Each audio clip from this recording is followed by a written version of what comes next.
Bismillahirrahmanirrahim. Assalamualaikum warahmatullahi wabarakatuh. Innal hamdalillah nahmaduhu wa nasta'inuhu wa nastaghfiruh wa natubu ilaihi wa na'udzu billahi min shururi anfusina wa sayyiati a'malina. May yahdihillahu fala mudilla lahu wa may yudlil fala hadiya lahu. Asyhadu an la ilaha illallah wahdahu la syarika lahu wa ashhadu anna Muhammadan 'abduhu wa rasuluhu la nabiyya wa la rasula ba'dah. Amma ba'du fa inna asdaqal kalami kalamullah wa khairal hadi hadi Muhammadin sallallahu alaihi wa ala alihi wa sallam wa syarrul umuri muhdatsatuha wa kullu muhdatsatin bid'ah wa kullu bid'atin dhalalah wa kullu dhalalatin finnar. Ma'asyiral muslimin, a'azzani Allah wa iyyakum. Siang hari ini kita lanjutkan pembacaan kitab Riyadhus Shalihin, masih dalam bab fi bayani kathrati turuqil khair. Bab yang membahas tentang banyaknya jalan-jalan kebaikan. Hari ini kita masuk ke hadis yang ketujuh, yang hadis yang sangat singkat, padat, pendek dan tidak akan lama.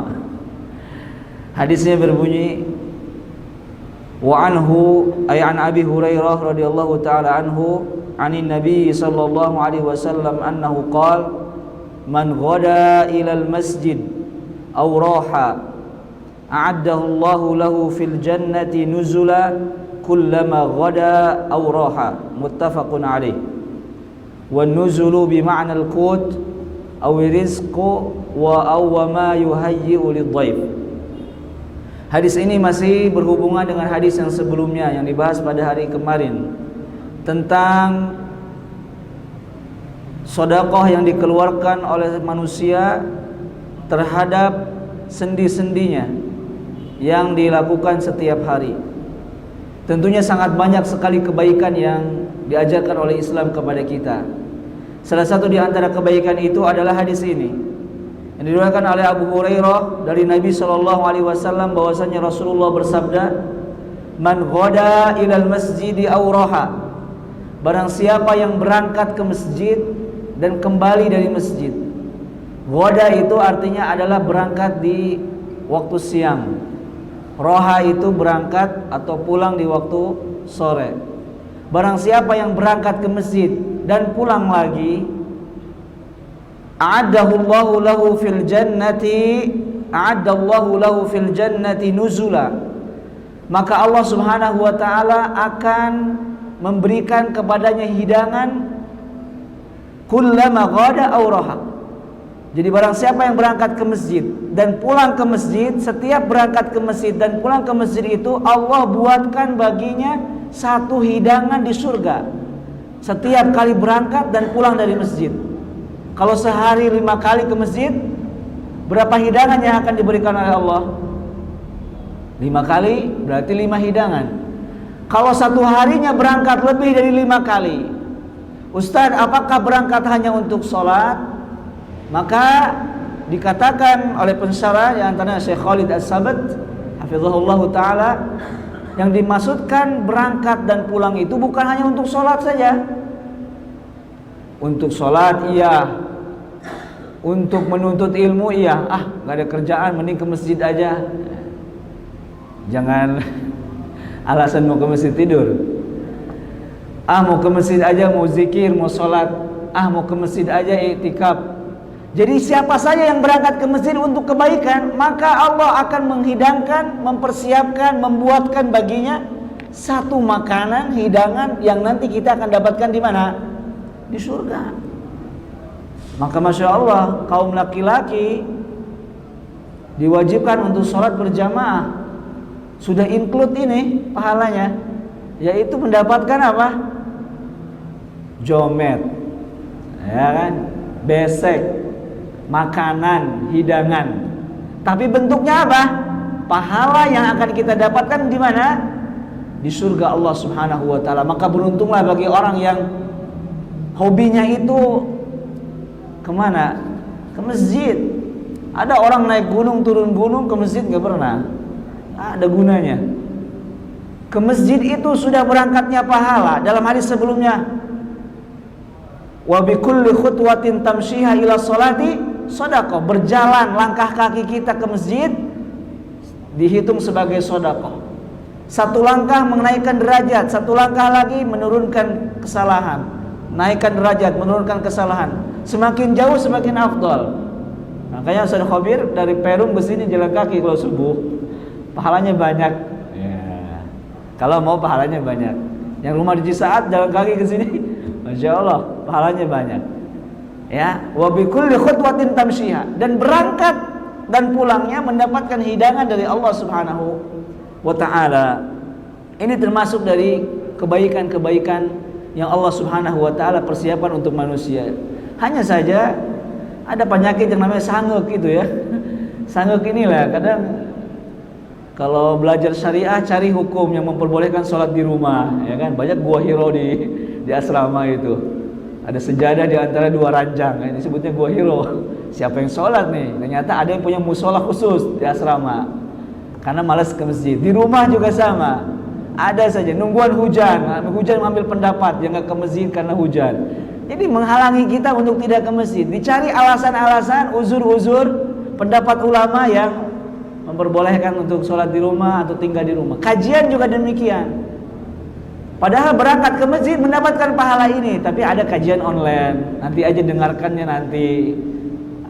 Tetapi kan kita tahu bahwa yang diadakan di masjid dengan online berbeda pahalanya, walaupun sama-sama menuntut ilmu. Ikhwatal iman, azanallahu wa iyyakum. Faidah yang dapat kita ambil dari hadis yang singkat ini namun penuh dengan faidah. Kalau kita lihat bab ini terus berulang-ulang tentang pahala, bab kasratut turuqi ilal khair. Ternyata pahala itu banyak, betul atau tidak? Bukan satu saja. Pelajarannya adalah kalau kita mandang manusia itu, pandanglah orang tersebut dengan kemuliaan. Jangan memandang kita itu bangga dengan amalan kita. Bisa jadi orang itu ahli sedekah, kita bukan ahli sedekah. Jadi kalau kita misalnya sekarang orang yang paling rajin sholat berjamaah, jangan kita anggap orang yang tidak berjamaah itu pahalanya rendah. Bisa jadi dia punya keunggulan, walaupun dia sering masbuk, tapi dia punya keunggulan ibadah Senin Kemisnya rajin, ya tidak. Bahkan Rasulullah mengatakan, tabassamuka fi wajhi akhika sedekah. Loba seuri, loba sedekah. Tapi tidak sedikit orang yang kalau ketemu camutrak, padahal tinggal seuri tarik di unggul, ketemu hasem, padahal sedekah. Tahu dalilnya? Sasalaman, ketemu bersalam-salaman, mengucapkan salam ringan, tapi ada orang pasang rokok itu salam-salaman juga tewau gue. Padahal nyahu dalilnya, sudah tahu sunnahnya di lingkungan pesantren, tapi sangat sulit mengamalkan satu amalan. Tabassamuka fi wajhi akhika sedekah. Punten, kumaha damang, itu kan mudah sekali. Someah lah kalau bahasa Sunda mah. Jadi jangan sampai kita lihat orang itu hanya satu ibadah saja. Kalau kita bangga dengan sholat kita, bisa jadi ada orang yang masuk surga karena tersenyumnya. Ada tidak? Di dalam sebuah hadis ada wanita yang masuk ke neraka gara-gara kucing yang tidak dikasih makan. Di hadis yang lain ada wanita masuk surga karena ngasih minum anjing. Lihat ini, pahala itu luar biasa. Ada orang yang meremehkan mungkin memberi makan kepada binatang, tapi ada orang yang memberi makan binatang, padahal seorang penzina masuk surga karena memberi minum kepada seekor anjing yang kelaparan. Di sana ada ahli ibadah, wanita ahli ibadah. Kata Rasulullah, hiya finnar, gara-gara apa? Dia mengerem itu apa? Memenjarakan, ya, mengikat kucing, tidak dikasih makan, bahkan tidak dilepaskan untuk mencari makan sendiri. Itu langsung masuk neraka. Ada orang masuk surga karena duri yang dia hindarkan dari jalan. Ada orang masuk neraka gara-gara dia menghalangi orang untuk sholat. Betul atau tidak? Jadi pandanglah manusia dengan pandangan kebaikan.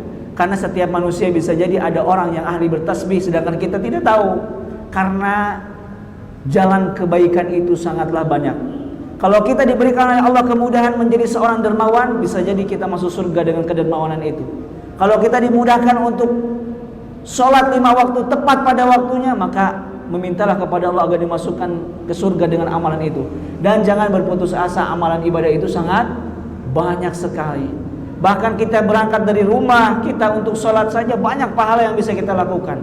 Kalau kita berangkat dari rumah, ketemu orang 5, salam 5, pahalanya 5. Kalau kita berangkat dari rumah ke masjid, ada duri yang kita hindarkan, ada sampah yang kita buang, berapa banyak pahala yang bisa kita lakukan? Langkah kita sudah pahala, kita menghindarkan kotoran dari jalan juga pahala, kita bersalaman dengan orang pahala, kita menyapa orang pahala, zikir ketika berangkat ke masjid juga pahala.